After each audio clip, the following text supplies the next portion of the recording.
World test championship 23-25 ఆసక్తికరంగా మారింది. గతానికి భిన్నంగా ఈసారి టాప్ 2 కోసం తీవ్ర పోటీ నెలకొంటోంది. అయితే దక్షిణాఫ్రికా తీసుకున్న నిర్ణయం టీమిండియాకు ప్రతికూలంగా మారింది. వైజాగ్లో ఇంగ్లాండ్పై టెస్టు విజయంతో 2వ స్థానానికి దూసుకెళ్లిన భారత్ 2 రోజుల వ్యవధిలోనే 3వ స్థానానికి పడిపోయింది. దీనికి కారణం న్యూజిలాండ్ చేతిలో దక్షిణాఫ్రికా చిత్తుగా ఓడడమే.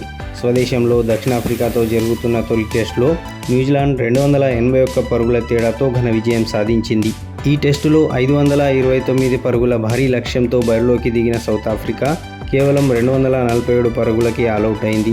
దీంతో కివీస్ WTC పాయింట్లో టాప్ పొజిషన్కు చేరింది. ప్రస్తుత ఛాంపియన్షిప్లో భాగంగా ఇప్పటి వరకు 3 టెస్టులు ఆడిన న్యూజిలాండ్ 2 విజయాలతో 66.6 గెలుపు శాతంతో 24 పాయింట్లతో అగ్రస్థానంలో నిలిచింది. ఇక ఆస్ట్రేలియా 55 పాయింట్లతో, టీమిండియా 52 పాయింట్లతో 2-3 స్థానాల్లో ఉన్నాయి. దక్షిణాఫ్రికా న్యూజిలాండ్ టెస్టు సిరీస్లో భాగంగా న్యూజిలాండ్ పర్యటనకు దక్షిణాఫ్రికా బోర్డు ఏమాత్రం అనుభవం లేని ఆటగాళ్లను పంపింది. 14 మంది జట్టులో సగం మందికి పైగా అన్క్యాప్డ్ ప్లేయర్లే ఉన్నారు. కెప్టెన్గా ఎంపికైన నీల్ బ్రాండ్ కూడా అరంగేట్రం చేయని ఆటగాడే. దీనికి కారణం సౌత్ ఆఫ్రికాలో T20 లీగ్ జరగడమే. దీనికోసం ప్రధాన ఆటగాళ్లను న్యూజిలాండ్ టెస్ట్ సిరీస్కు ఎంపిక చేయలేదు. దీనిపై సౌత్ ఆఫ్రికా బోర్డుపై పెద్ద ఎత్తున విమర్శలు కూడా వచ్చాయి.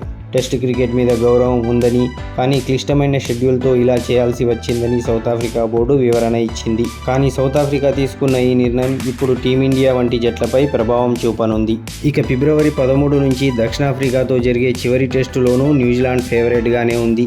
ఆ మ్యాచ్ విజయంతో కివీస్ గెలుపు శాతం ఏకంగా 75% చేరుతుంది. ఇది టీమిండియాతో పాటు ఆస్ట్రేలియా, ఇంగ్లాండ్ జట్లపై కూడా తీవ్ర ప్రభావం చూపే అవకాశం ఉంది. తమ T20 లీగ్ కోసం సౌత్ ఆఫ్రికా తీసుకున్న ఈ నిర్ణయాన్ని మీరు సమర్థిస్తారా? మీ అభిప్రాయాన్ని కామెంట్ రూపంలో తెలియజేయండి. ఈ వీడియో గనక మీకు నచ్చితే లైక్ చేసి మరిన్ని క్రికెట్ అప్డేట్స్ కోసం మన ఛానల్ను సబ్స్క్రైబ్ చేసుకోండి.